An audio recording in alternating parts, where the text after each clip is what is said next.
siècle nouveau.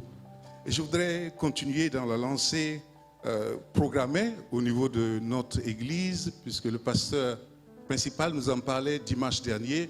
Nous allons étudier le livre de 2 Pierre et qui concerne donc notre thème de cette année. Je vous invite du reste à lire tout le livre, puisque tous les dimanches qui vont suivre, les pasteurs vont se pencher là-dessus. Ce matin, je voudrais que nous puissions réfléchir sur un seul point, juste qui précède la formulation du verset que nous avons retenu pour le thème. J'invite la cabine technique pour les diapos et nous allons lire 2 Pierre au chapitre 1er, versets 3 à 10. C'est la lecture qui a été faite dimanche dernier. Nous pouvons commencer par le premier verset pour rester dans tout le contexte. 2 Pierre, nous lisons 2 Pierre au chapitre 1er. Nous commençons par le premier verset. Nous allons nous arrêter au verset 10. Si vous avez trouvé, il est dit: Simon Pierre, serviteur et apôtre de Jésus-Christ, à ceux qui ont reçu en partage une foi du même prix que la nôtre par la justice de notre Dieu et du Sauveur Jésus-Christ. Que la grâce et la paix vous soient multipliées par la connaissance de Dieu et de Jésus notre Seigneur. Comme sa divine puissance nous a donné tout ce qui contribue à la vie et à la piété au moyen de la connaissance de celui qui nous a appelés par sa propre gloire et par sa vertu, lesquels nous assurent de sa part les plus grandes et les plus précieuses promesses, afin que par elles vous deveniez participants de la nature divine, en fuyant la corruption qui existe dans le monde par la convoitise. À cause de cela même, faites tous vos efforts pour joindre à votre foi la vertu, à la vertu la science, à la science la tempérance, à la tempérance la patience, à la patience la piété, à la piété l'amour fraternel et à l'amour fraternel la charité. Car si ces choses sont en vous et y sont avec abondance, elles ne vous laisseront point oisifs ni stériles pour la connaissance de notre Seigneur Jésus-Christ. Mais celui en qui ces choses ne sont point est aveugle, il ne voit pas de loin et il a mis en oubli la purification de ses anciens péchés. C'est pourquoi, frères, c'est le thème de l'année, appliquez-vous d'autant plus à affermir votre vocation, votre élection, car en faisant cela, vous ne broncherez jamais. Amen. Le contexte est clair, du moins pour nous aujourd'hui. Nous célébrons le centenaire, c'est vrai, mais déjà, dès le début de l'année, il nous a été révélé ce thème-là. Appliquez-vous à affermir votre élection et votre vocation. Je préfère dire, applique-toi à affermir ta vocation et ton élection, ce qui implique de ta part une action ou des actions, une application. Le deuxième élément du contexte, c'est justement cette célébration du centenaire que nous venons de prier pour cela. Aujourd'hui, c'est le point d'orgue actuellement qui se passe et cette célébration est bâti sur le thème réveil, réforme, réveil, rayonnement, réforme, réveil, rayonnement, retour à nos fondamentaux pour que l'Esprit de Dieu puisse agir en chacun d'entre nous afin que nous puissions être des témoins vivants. Ce qui implique de la part de chacun de nous encore une action ou des actions. En tout cas, chacun de nous est interpellé. Et comme j'ai dit sur la diapo, nous ne pouvons tendre nous ne pouvons tendre vers une forme d'excellence sans accepter de repousser nos limites et nous fonder davantage sur notre foi. Il nous faut accepter de repousser nos limites. Il nous faut accepter d'avancer avec le Seigneur, ne pas rester statique, mais progresser dans notre marche avec le Seigneur, étant fixé, étant fondé sur la foi. C'est pour cela qu'il est commencé d'ajouter à votre foi, et on a cité différents éléments sur lesquels je vais revenir. Mais je voudrais insister sur deux faits que nous devons comprendre. Le premier fait qui est essentiel est que c'est Dieu qui nous justifie. C'est Dieu qui nous a déclarés justes. Et nous allons le voir, il a donné tout ce qui est nécessaire pour que nous puissions vivre cette vie de piété à la gloire de son nom. Il a déjà tout accompli. Sur la croix, Christ a déjà tout accompli. Et ce n'est pas par nous-mêmes. C'est Dieu qui nous a sauvés.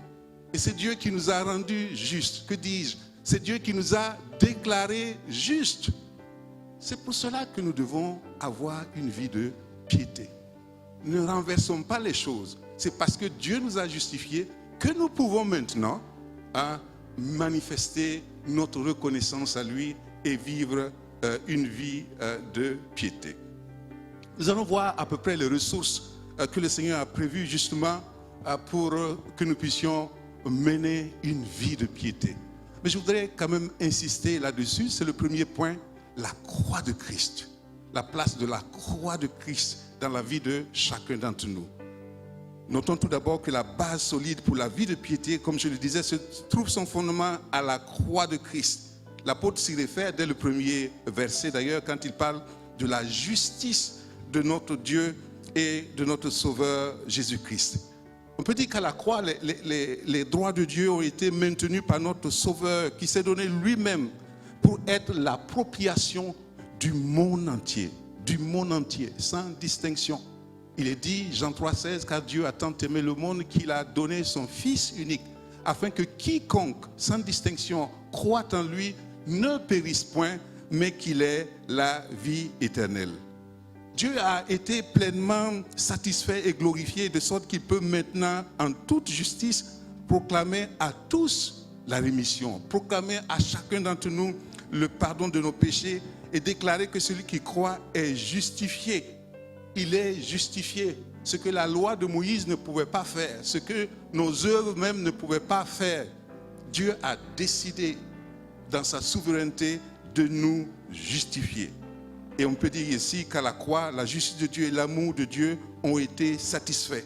Dieu lui-même a été glorifié à la croix et le croyant en Christ est maintenant justifié. Vous pouvez lire le livre de Paul aux Romains, le premier chapitre jusqu'au 8e chapitre. Vous allez davantage comprendre ce que c'est que la justification. Mais la justification est accordée à toute personne qui a accepté Jésus-Christ comme son sauveur. Toute personne qui a reconnu son état de péché et a accepté Jésus-Christ comme son sauveur. Je ne sais pas si parmi nous, il y en a des personnes qui, jusqu'au moment où je parle, n'ont pas encore pris cette décision de se donner au Seigneur. Je crois qu'aujourd'hui, c'est le jour. Aujourd'hui, c'est le jour. Si toi qui m'entends, toi qui m'écoutes, tu ne t'es pas encore décidé de t'approcher de Jésus-Christ, sache qu'il te tend les bras actuellement. Il te tend les bras. Et nous voulons, à la fin de ce culte, vraiment accueillir ceux qui veulent accepter le Seigneur Jésus-Christ, ceux qui veulent se donner au Seigneur Jésus-Christ. Parce que c'est le début du commencement, en quelque sorte. Et nous allons voir par la suite pourquoi il faut se donner au Seigneur Jésus-Christ et quel avantage nous avons à donner notre vie au Seigneur Jésus-Christ. Parce que à partir du moment où nous donnons notre vie au Seigneur Jésus-Christ, comme je l'ai dit, Dieu a tout pourvu pour que nous puissions mener une vie de piété. Il a tout pourvu. Le verset 3 que nous avons lu, on dit, sa divine puissance nous a donné tout ce qui regarde à la vie et à la piété. Tout, ça veut dire tout. Tout, ça englobe tout. Tout concerne tout ce dont nous avons besoin, ce dont tu as besoin pour mener une vie consacrée au Seigneur Jésus-Christ, une vie de piété. Parce que, il faut le constater, dans notre vie, nous avons à faire face à la puissance de la chair qui agit en nous, la puissance de notre chair, hein, les œuvres de la chair qui sont manifestes et qui sont opposées aux œuvres de l'esprit. Mais c'est vrai que nous avons aussi la puissance du monde autour de nous. Et cette puissance du monde qui veut nous influencer d'une certaine manière à ne pas mener une vie de piété à la gloire du Seigneur. Et à côté de cela, il y a la puissance du diable qui s'oppose à nous. Quand nous voulons mener une vie de piété, l'ennemi va être un obstacle pour que nous puissions mener cette vie de piété. Mais l'essentiel, l'important, nous avons la puissance de Dieu qui est en nous et qui agit en nous. Acte 1, verset 8 dit, vous recevrez une puissance. Vous recevrez une puissance. Et l'Esprit de Dieu agit en nous. Et l'Esprit de Dieu nous pousse à pouvoir mener une vie à la gloire de notre Seigneur. Troisièmement, on voit que quand on se donne au Seigneur, nous devons être encouragés à vivre une vie de piété parce qu'il nous est dit qu'il s'y rattache de très grandes et de précieuses récompenses, promesses ou bénédictions. Il y a des promesses qui sont attachées à la vie de piété. Il y a cet accès à la vie éternelle qui nous est dit plus loin au verset 11. Mais même si nous allons au chapitre 2, nous allons voir qu'il nous parle donc de cette nouvelle cité, de cette nouvelle terre qui nous attend. Et nous chantons toujours quoi? Notre nouvelle patrie. Notre nouvelle patrie. Et dans les cieux ma patrie est dans les cieux. J'irai là-bas, c'est ma nouvelle patrie. Ce qui est important est que nous chantons à la première personne du singulier. J'irai là-bas. Et nous nous attribuons cette patrie, nous disons ma patrie, comme l'autre disait tout de suite, ma nation. Nous disons ma patrie. J'irai là-bas. J'irai là-bas, ça veut dire que nous n'y sommes pas encore. Et nous sommes en marche pour aller vers cette patrie qui nous attend. Ça, c'est une des promesses. Le Christ l'a dit, quand tout sera prêt, il viendra nous chercher afin que nous soyons là où il est. Il nous donnera un nom nouveau, il nous donnera une couronne. Ça, c'est les promesses qui sont attachées à la piété. Mais voyons quelles sont les qualités de vie, en quelque sorte, de piété. Je vais citer rapidement avant de venir sur le thème essentiel de ce message, parce que les magnifiques qualités morales qui caractérisent la vie de piété sont déployées devant nous. Si nous lisons, il nous est dit de faire tous nos efforts pour justement joindre à la foi. C'est le début du commencement. La foi, l'assurance des choses qu'on espère, la démonstration de celles qu'on ne voit pas, nous dit Hébreux, chapitre 11, le verset 1er. Cette foi qu'on peut qualifier, je dirais, de porte d'entrée dans les bénédictions divines. Cette foi sans laquelle aucun de nous ne peut plaire à Dieu. Nous commençons par ça. C'est le début. Quand on construit une maison, on commence par les fondations d'abord. On ne va pas commencer par le toit. Et les fondations ici, c'est la foi. Il faut ajouter à la foi, on dit la vertu. La vertu, c'est cette excellence morale, ce changement de vie qui manifeste notre nouvelle nature en Christ. Nous avons chanté, Jésus m'aime, je le sais. Il a tout fait pour moi, en quelque sorte, et je suis transformé parce que j'appartiens à Christ. Celui qui est en Christ est une nouvelle création. Les choses anciennes sont passées.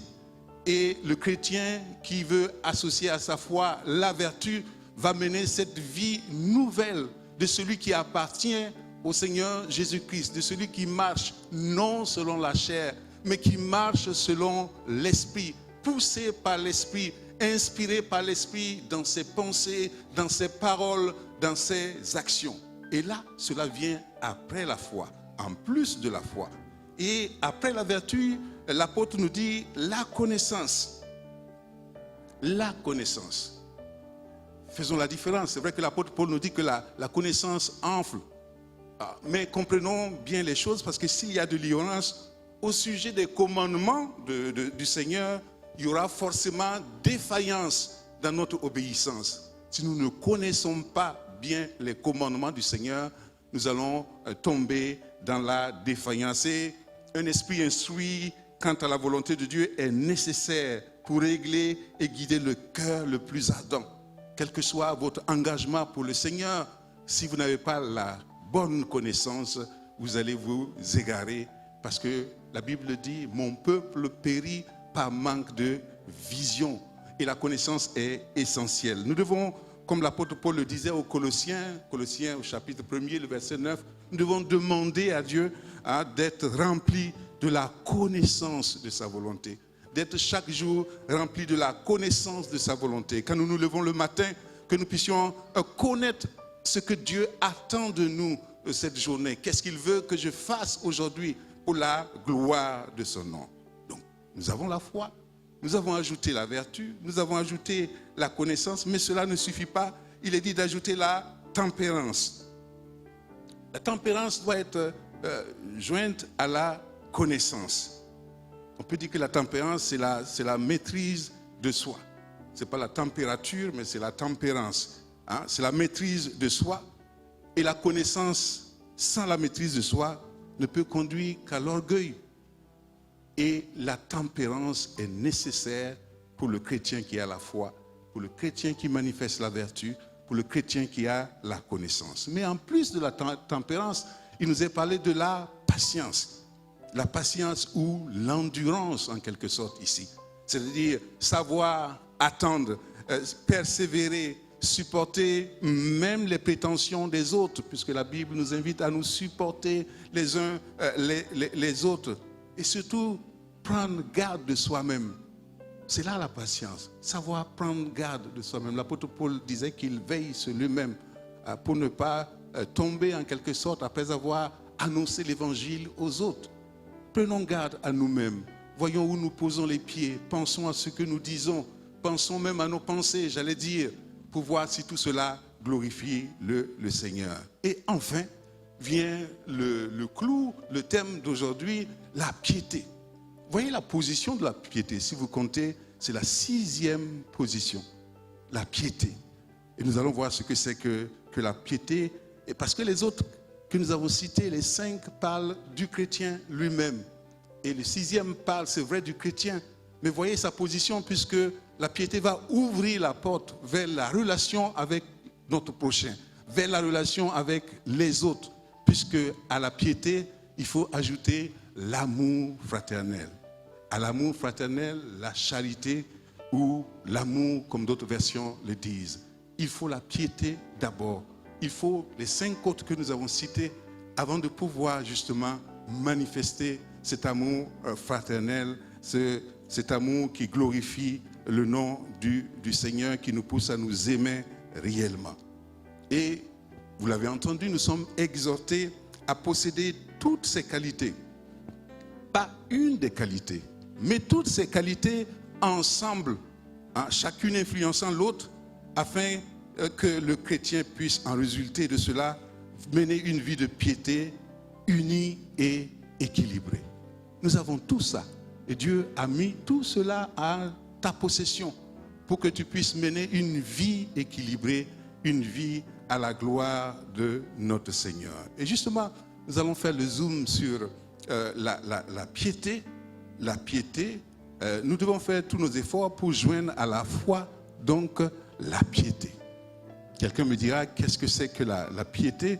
Je n'ai trouvé que qui me satisfaisait, hein, cette définition de Calvin que je vous ai projetée, que la piété est la vertu qui, nous ayant séparés des souillures du monde, nous unit à Dieu par la sainteté.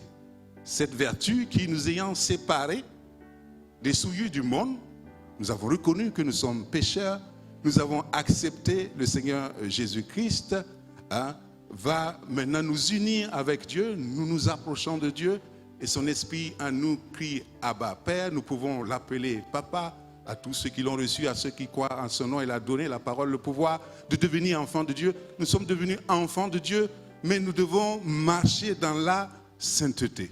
Marcher dans la sainteté. Ce qui fait que si nous voulons être assez pointus dans la définition, il nous faut prendre en compte des éléments de la définition qui sont là. D'abord, la nature de la piété, l'objet de la piété, le but de la piété et le moyen de la piété. La nature, c'est une attitude d'âme. La piété, est attendue du chrétien. Elle n'est pas attendue de Dieu. Elle est attendue de toi, chrétien.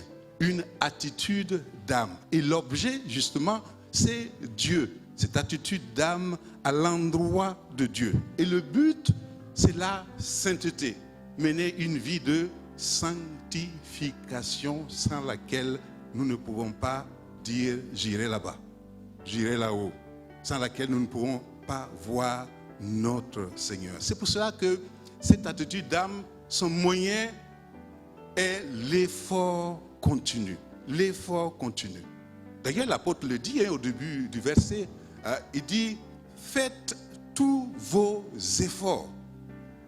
Faites tous vos efforts. » C'est pour dire que ce n'est pas facile. C'est vrai que si on considère, la sanctification comme étant un don de Dieu à l'homme, on peut concevoir que la piété de la part de l'homme donc est une réponse à l'appel de ce don, une assimilation de ce don, une mise en pratique de ce don de Dieu. C'est Dieu qui nous sanctifie. Mais nous menons une vie de sanctification pour glorifier le Seigneur et nous laissons son esprit agir en nous. Et nous devons le faire chaque jour avec persévérance. C'est pour cela qu'il faut fournir des efforts. On parle des violents qui ne peuvent que s'emparer du royaume de Dieu. Pour s'emparer, il faut être violent. Il nous est dit de travailler à notre salut. Il nous est dit encore, ayez du zèle et non de la paresse. Ça veut dire que nous devons fournir des efforts pour que cette piété soit réelle en nous. Mais faisons attention. En médecine, quand on a quelqu'un qui vient avec des signes, on essaie de trouver la maladie qui a causé ces signes. Et il y a un moment où nous discutons quelles sont les autres maladies qui peuvent ressembler à cette maladie que nous avons retenue et qui peuvent nous tromper dans notre diagnostic. Au niveau de la piété aussi, il y a des formes de piété que nous devons savoir. Quelles sont donc les formes de piété? Nous allons les voir. Il y a d'abord cette apparence que vous connaissez du reste. La diapo suivante, s'il vous plaît, les formes de piété. Il y a le risque donc d'apparence. Le risque d'apparence, le risque de paraître. Certains se rappellent des devoirs de philosophie, être ou paraître, que certains ont eu à traiter. Et l'apôtre Paul parle dans 2 Timothée, au chapitre 3, il parle des derniers jours. Et ce qui caractérise les derniers jours, certains disent que nous y sommes déjà, dans la seconde épître de Paul à Timothée, c'est le fait qu'il y a dans la chrétienté une apparence extérieure, une forme de piété sans aucune puissance. Sans aucune puissance. Une forme de piété. Une apparence qui trompe. Quand on les voit, on va dire qu'ils confessent la foi. Mais ce n'est qu'une apparence et cela, c'est la simple religion. Parce que nombreux sont ceux qui ne voudraient pas être sans religion. Parce qu'une religion constitue une espèce de fonction sociale. Ainsi, désire-t-on donc se rattacher le plus souvent à une religion officiellement reconnue. Et j'en discutais il y a un mois avec un camarade à Bobo qui dit, lui il a décidé, il va devenir musulman. Pas pour être musulman, mais pour paraître musulman. Comme ça, au moins dans la société, on va le classer parmi les musulmans, même s'il n'est pas musulman. Mais celui qui a une piété apparente ne fait pas moins que cela. C'est une simple forme de religion, et la réalité ne se retrouve pas dans le cœur. Ce qui caractérise donc la chrétienté qui professe sa foi, c'est dans son ensemble. Et au dernier jour, l'apôtre le montre dans ce passage de 2 Timothée, c'est la forme extérieure de la piété. Ils auront une apparence qui satisfait. Ils auront une apparence, quand on les voit, on est un peu fier. Quand ils chantent, quand ils prêchent la parole, quand ils prient, on va dire, voilà, c'est eux-là. C'est les vrais comme ça. Parce qu'ils cultivent l'apparence. Quelqu'un nous a reproché un jour que dans nos prières, nous essayons même d'élaborer les formules, des phrases bien construites, pour que quand nous allons prier, qu'on dise, ah oui, c'est le frère Georges qui prie comme ça, c'est bien lui. Et nous cultivons donc cette apparence et nous rénions plutôt ce qui en fait la force. Nous voulons simplement paraître chrétiens. Nous voulons simplement venir à l'église. Nous voulons simplement avoir Dieu comme un distributeur de billets, un distributeur de bénédictions. Mais c'est tout. Cette apparence est sans puissance. Est-ce qu'on peut être surpris de la corruption qui se passe autour de nous, hein? Même en milieu chrétien? Même en milieu chrétien, on se rend compte que la corruption est là. Même en milieu chrétien, on voit des chrétiens qui ne veulent pas marcher selon l'esprit, mais qui veulent faire ce qui leur plaît. Vivre dans la chair et venir à l'église, c'est avoir cette piété apparente. Mais ce n'est pas ce que le Seigneur attend de toi, ni de moi. Il a tout pourvu pour que tu mènes une vie de sanctification, une vie de sainteté. Mais il ne tient qu'à toi. Il ne tient qu'à toi de revêtir cette puissance qu'il nous a donnée. J'ai cité Acte 1, verset 8. Le Saint-Esprit qui, survenant sur vous, permettra d'être donc des témoins efficaces. Des témoins efficaces. Vous vous rappelez que quand il y a eu les premières épreuves et qu'ils sont venus rapporter aux disciples, ils se sont permis de se retrouver encore et de prier à grande voix en demandant à Dieu de permettre qu'ils puissent prêcher avec assurance. De prêcher avec assurance. Et il nous a dit que l'Esprit est descendu encore sur eux. La puissance s'est manifestée. Et la piété, qui n'a pas la puissance de Dieu, qui n'a pas l'Esprit de Dieu, qui ne reconnaît pas l'Esprit de Dieu, c'est une piété apparente simplement. C'est vrai que nous sommes dans un monde qui cultive les apparences. On peut nous tromper, que ce soit au niveau de nos ongles, que ce soit au niveau des sourcils, que ce soit au niveau des cheveux. On peut nous tromper de plusieurs manières. Mais nous ne pouvons pas tromper Dieu. Nous ne pouvons pas tromper Dieu. Dieu te voit, Dieu me voit tel que tu es, tel que je suis. Et ce qu'il attend de nous, c'est ce don de soi pour vivre une vie de piété. Mais à côté de l'apparence, il y a cette insatisfaction que nous avons en nous. Je voudrais en parler parce que c'est une forme de piété aussi, cette tendance à mener une vie où nous forçons les circonstances. Nous forçons Dieu, en quelque sorte, parce que nous sommes insatisfaits. Et l'insatisfaction peut avoir certaines conséquences sur lesquelles il est utile donc d'en parler. Un croyant qui est mécontent de sa situation présente est souvent tenté de forcer les circonstances afin de disposer à son gré au lieu de les accepter telles que Dieu a trouvé bon de les envoyer. On veut forcer Dieu. On veut que Dieu fasse les choses tout de suite, ici et maintenant. Ce que nous voulons, ce que nous attendons de lui. J'ai vécu cette expérience de cette jeune fille qui tenait à se marier. C'était l'année nouvelle. Elle trouvait qu'elle était en âge de se marier. Elle nous a dit, cette année-là, quoi qu'on fasse, je vais me marier. On dit, oui, c'est un bon objectif. Mais maintenant, comment atteindre cet objectif? Quels sont les moyens que tu vas utiliser pour atteindre ces objectifs? Ah non, non, non, je vais me lever et les choses vont se faire comme je veux, disait-elle. On lui a dit, non, il faut prier. Ça fait longtemps que je prie. Cette année-là, c'est l'année de mon mariage. Elle s'est levée. Les choses ont été tellement accélérées qu'au bout de 6 ans, nous étions invités à... que dis-je? Au bout de 6 mois, nous fûmes invités à un mariage. Nous y allâmes. Comment on pouvait faire? Nous chantâmes, nous priâmes et puis nous mangeâmes aussi. Il faut le dire. Mais qu'est-ce qui s'est passé après? Même pas 3 mois après, c'était la catastrophe. La catastrophe. Parce qu'elle était pressée d'avoir ce qu'elle veut. Et dans sa prière, elle ne priait que pour ça. Et le cœur naturel n'est jamais satisfait.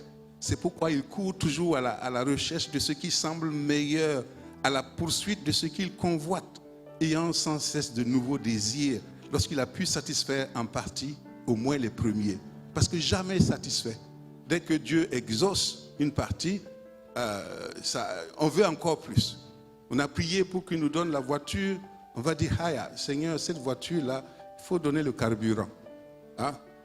Il va donner le carburant, il faut dire, mais est-ce qu'on ne va pas changer la couleur? Hein? Il va permettre cela. Est-ce qu'on ne va pas même changer de marque de voiture? Hein? Parce que le cœur est insatisfait.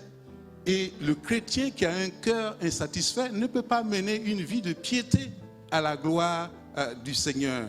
Parce que l'insatisfaction caractérise les hommes de ce monde.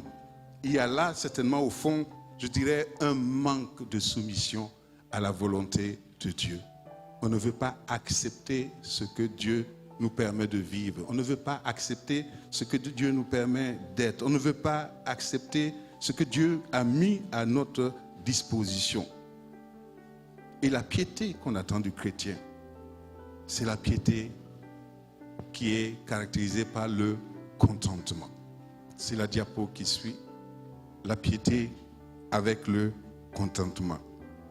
C'est vrai que l'un nous manque souvent autant que l'autre, et cela parce que nous nous laissons gagner par l'esprit de ce siècle, fortement marqué par l'impiété et l'insatisfaction dont je parlais. Tant de fois, notre seule volonté propre est en jeu pour accomplir tel acte, choisir telle voie, parce que nous ne cultivons pas assez ces heureux rapports de crainte et de confiance de l'âme avec Dieu. Combien nécessaire pour que nous puissions jouir vraiment de son amour et de sa grâce. Et cela est important. Le contentement n'est pas, comment je vais dire, c'est pas un manque de perspective, c'est pas un manque d'initiative, c'est pas une absence de vision. C'est pas ça le contentement. Le contentement, c'est savoir apprécier ce que Dieu a mis entre tes mains. Ce que Dieu a mis entre tes mains. Tite 2,12 nous disait, l'apôtre dit, vive dans le présent siècle sobrement et justement et pieusement. Sobrement, justement et pieusement. Et vous voyez, nous célébrons le centenaire. Et quand on veut regarder dans le rétroviseur pour voir en arrière ces premiers chrétiens-là, comment ils ont vécu. Si vous voyez leur témoignage, ils étaient dans la sobriété. Ils étaient dans la soumission de la volonté de Dieu. Ils marchaient justement. Ils marchaient pieusement. Je n'ai pas connu mon grand-père maternel qui était parmi les premiers pasteurs. Mais quand on me raconte, la vie n'était pas que rose. La vie était difficile. Mais c'est des personnes qui ont persévéré. Ces personnes qui ont marché avec fidélité. Vendredi soir, on faisait hommage aux pionniers. Et quand vous entendez les témoignages, cela doit vous interpeller. Cela doit vous interpeller quand on voit comment, malgré les difficultés, ils sont tenus fermes. Des gens qui n'ont même pas fait cas de leur propre vie. Hein? Des missionnaires qui viennent de loin. Nous racontions l'exemple du pasteur Dupré que personnellement j'ai connu, qui vivait difficilement, qui même pour nourrir la famille c'était difficile. Mais il accueillait et sa famille et tous les autres missionnaires qui venaient pour enseigner au collège protestant. Et c'est lui qui assurait donc le repas. Et un de ses enfants m'a dit que, Georges, je vais te dire une chose. Des fois, nous mangeons le soir et demain, nous ne savons pas ce que nous allons manger. Mais papa et maman nous disaient toujours, tenons-nous debout, tenons-nous les mains et prions. Et le lendemain, me dit-il, je ne sais pas comment. La nourriture est là. La nourriture vient. Mais c'est des gens qui n'étaient pas dans les murmures. C'est des gens qui marchaient nourris de la parole, qui était la lampe à leurs pieds, qui était la lumière sur leur sentier. Parce qu'ils avançaient selon l'éclairage de la lampe. Le pasteur Roman nous a dit, ce n'était pas une torche pour voir plus loin. La parole est une lampe à nos pieds et nous permet d'avancer avec foi, quel que soit ce qui est devant, quel que soit ce qui nous attend, et d'avancer donc avec humilité. Et je crois que aujourd'hui, nous devons vraiment nous humilier devant le Seigneur et confesser donc le déclin de la piété autour de nous. Nous devons confesser cela. Il n'y a plus de piété. Il n'y a plus de piété. Même si on l'a dit que dans les derniers temps, les gens auront l'apparence de la piété, nous constatons que malheureusement, l'absence de piété est manifeste. Elle a fléchi la piété dans nos maisons, elle a fléchi dans nos vies individuelles. Et cela peut-être explique en grande partie l'affaiblissement du niveau spirituel dans les assemblées, tant dans des circonstances profondément douloureuses sur lesquelles nous gémissons. Peut-être parce qu'il manque la piété, que nous ne voyons pas cet engagement, cet empressement à venir dans la maison. Le psalmiste disait, je suis dans la joie quand on me dit, allons dans la maison de l'Éternel. Mais qu'est-ce qui nous anime quand nous venons dans la maison de l'Éternel? Est-ce que nous avons cette joie? Qu'est-ce qui nous anime quand nous devons prendre la Bible et lire? Est-ce que nous le faisons simplement pour paraître, pour que notre épouse ou notre époux, pour que nos enfants disent, ah, il est vraiment chrétien? Ou bien nous plongeons vraiment nos yeux dans ce livre qui est précieux pour non seulement découvrir la parole de Dieu, connaître la parole de Dieu et mettre en pratique la parole de Dieu? Est-ce que nous nous mettons à genoux pour prier simplement pour que les autres voient? Particulièrement pour le repas, on prie rapidement pour que les autres sachent qu'on prie. Et des fois, c'est devenu des télégrammes. Je sais que quand nous étions à l'internat, on a puni un d'entre nous parce qu'on avait tous faim et quand on est arrivé, on a sorti le repas, on lui a demandé de prier. Il a dit, Seigneur, bénis ce repas, Amen. C'est tellement rapide. Mais au fond, lui, il ne cherchait pas la bénédiction, il voulait manger le plus vite possible. Il n'était pas seul, nous aussi. Mais malheureusement, nous nous hâtons dans nos prières et nous sommes superficiels sans être guidés par la piété. Et nous ne soyons donc pas surpris que l'on trouve si peu de croyants vraiment heureux et satisfaits. On s'étonne de voir des chrétiens qui ne sont pas heureux et satisfaits de leur sort. Ils ne sont pas contents de ce qu'ils ont présentement et peuvent dire pouvant dire comme le parfait serviteur, donc les cordeaux sont tombés sur moi en des lieux agréables. Beaucoup ne sont pas satisfaits de ce que Dieu leur donne. Ce n'est pas tant le problème. Le problème, je crois, c'est que nous ne prenons pas le temps pour considérer ce que Dieu nous a donné. Nous prenons le temps pour regarder ce que Dieu nous a donné et comparer avec ce que les autres ont que nous n'avons pas. Et cela cultive cette insatisfaction en nous, ce manque de contentement parce que nous n'apprécions pas ce que Dieu nous a donné. Alors que ce que Dieu a donné, c'est ce qui est bon pour toi. Quand on voit la parabole des serviteurs qui ont reçu les talents, on a dit chacun a reçu selon ses capacités. Selon ses capacités. Et Dieu te donne ce que tu as selon tes besoins, selon tes capacités. Je disais dimanche dernier, quand je m'entretenais avec des gens, que Dieu sait ce dont nous avons besoin. Et ce n'est pas parce que vous avez la capacité nécessaire pour acheter une moto R135 que votre enfant de 6 ans vous vient faire la demande. Papa, je veux une moto R135. Vous n'allez pas donner parce que vous savez qu'il ne peut pas utiliser correctement cette moto. Vous allez dire non, mon fils, tu auras un vélo avec un panier en attendant. Mais nous ne comprenons pas souvent pourquoi Dieu nous donne ce que nous avons et nous ne prenons pas le temps d'apprécier cela. Et une seule vie de piété nous procurera le contentement d'esprit qui devrait toujours nous caractériser. Et ce qui est frappant, c'est que, mais peut-être pas étonnant, les croyants les plus heureux qu'on est amené à rencontrer sont généralement ceux dont les circonstances extérieures sont éprouvantes à un très haut degré.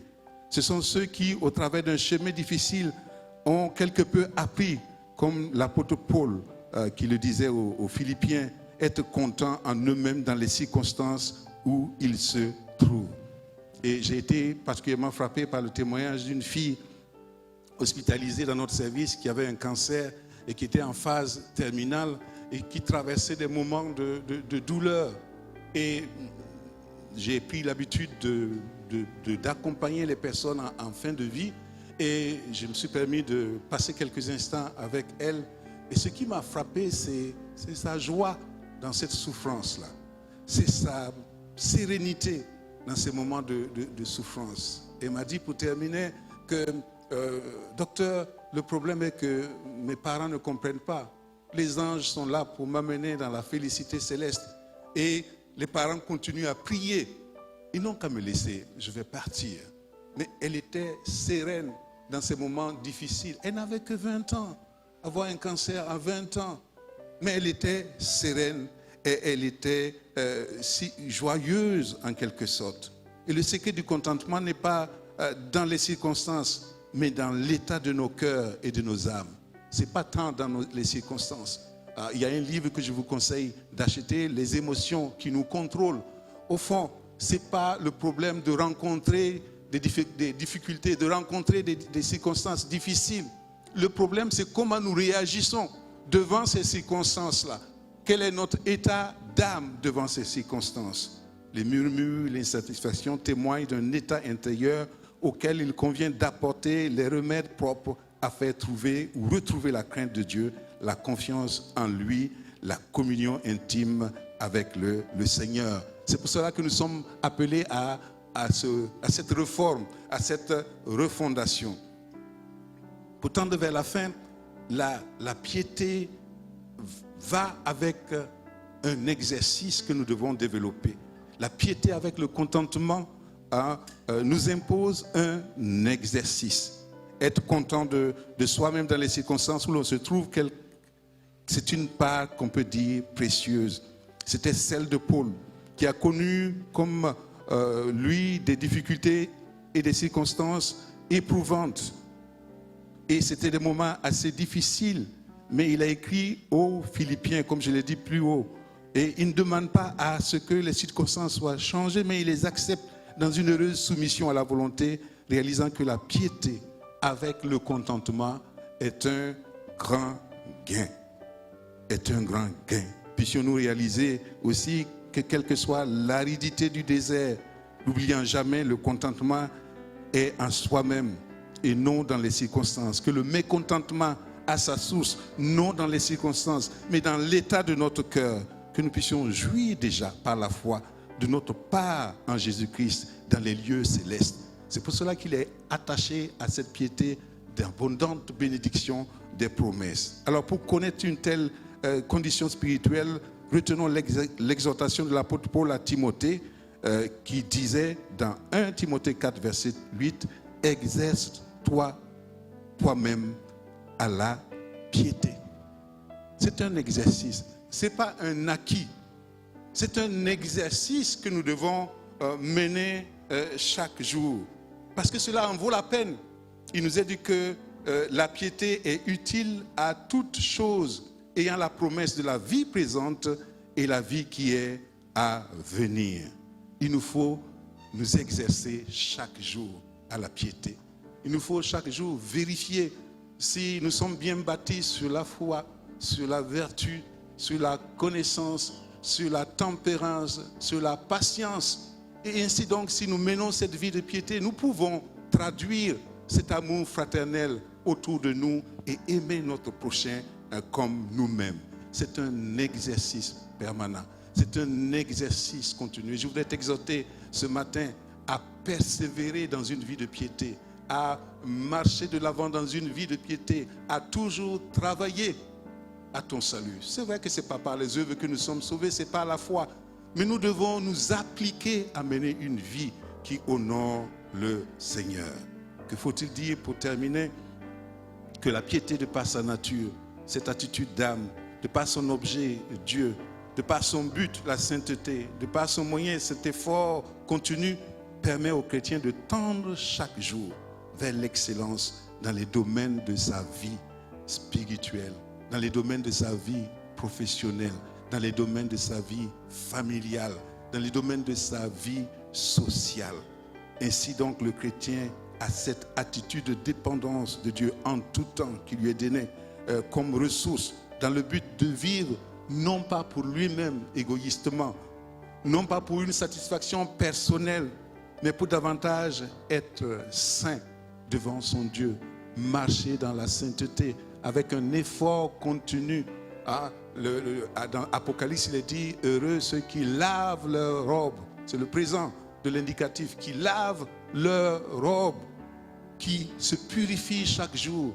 Et c'est cela l'exercice de la piété, cet effort continu et permanent pour que justement nous puissions être une source de bénédiction à l'endroit de nos frères, à l'endroit de nos sœurs, afin que l'amour fraternel soit manifeste par nous, et j'allais dire à cause de nous, mais parce que nous avons laissé l'Esprit de Dieu agir en nous. Je ne sais pas quel est ton état aujourd'hui, quel est ton degré de piété. Est-ce que tu as une réelle piété pour servir le Seigneur? Est-ce que tu sers le Seigneur en renonçant aux œuvres mortes, en te consacrant entièrement à lui? Je ne sais pas. Mais la Bible dit qu'aujourd'hui, si vous entendez sa voix, n'endurcissez pas votre cœur. N'endurcissez pas votre cœur. Dieu t'aime, Dieu nous aime. Il a pourvu, il a déjà tout pourvu pour toi et pour moi. À nous de rentrer dans ce qu'il a préparé, de nous soumettre à lui, de le laisser par son esprit qui habite en nous, agir en nous et nous transformer afin que nous ayons cette vie qui l'honore et une vie qui apporte aussi la bénédiction à nos frères et nos sœurs. Que le Seigneur nous bénisse et courbons nos têtes et prions dans ce sens.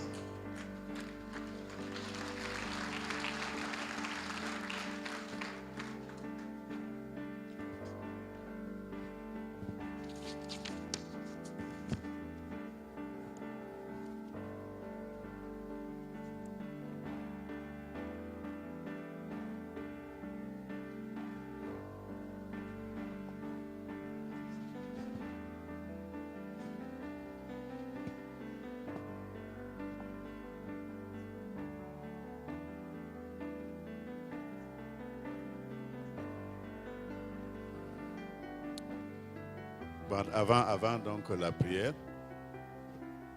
nous reprenons cet appel.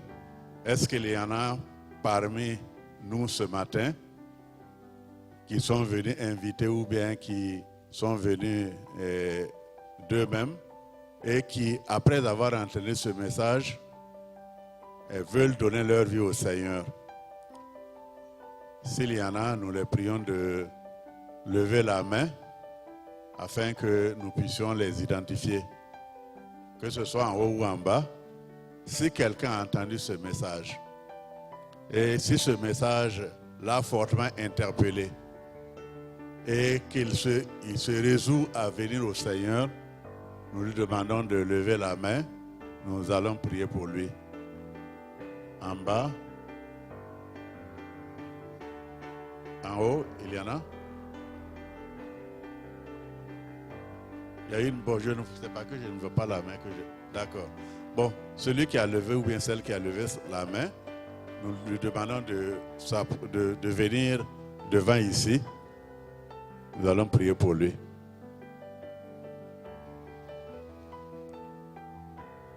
La personne qui a levé la main, voilà. D'accord, merci. Vous parlez français ou moré? Moré. Ah, moi, je ne suis pas très fort.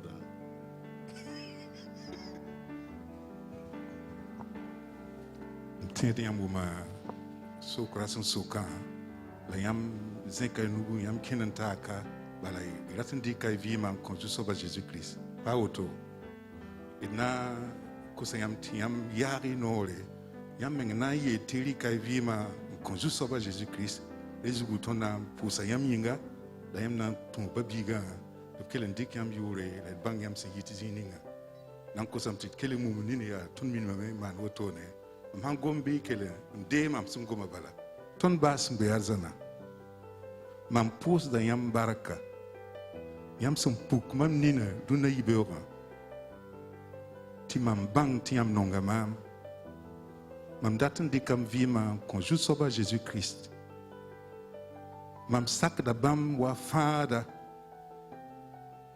mam sak da bam wa fada mam datam tib leber mam zu soba mam vima poga biam yul pambore a Jésus Christ masminga amina ina na ratabam pus yaminga ton pus da yambar kazusoba yam sum puki nonglom yam biga yinga yam songa tawazin ka duna yibero la yam koin pang ta ton yiki un kolor ne ba soka yelta sak da yamba ton pus dam tiamba kazin tiam siga sid kelme roga vi ma poga tanaton bang yam passe tanaton sid bang yam si abuninga yam nonglom si akas yinga la yam sin segel bu kasam yinga tanaton vim son word yamba ningi ya zugubarka san ya yinga poga ningi ya zugubarka san ya lafi wa poga ningi ya zugubarka san ya zaka poga wala tunda poga ningi ya barka yam barka singa moi san la kanansa halti yam wa à Jésus Christ mas yinga amina amina voilà yam dan kele tu bamba nam bil sayam poga voilà ibarakuso. On va demander au frère Kobo Maurice donc de terminer par la prière.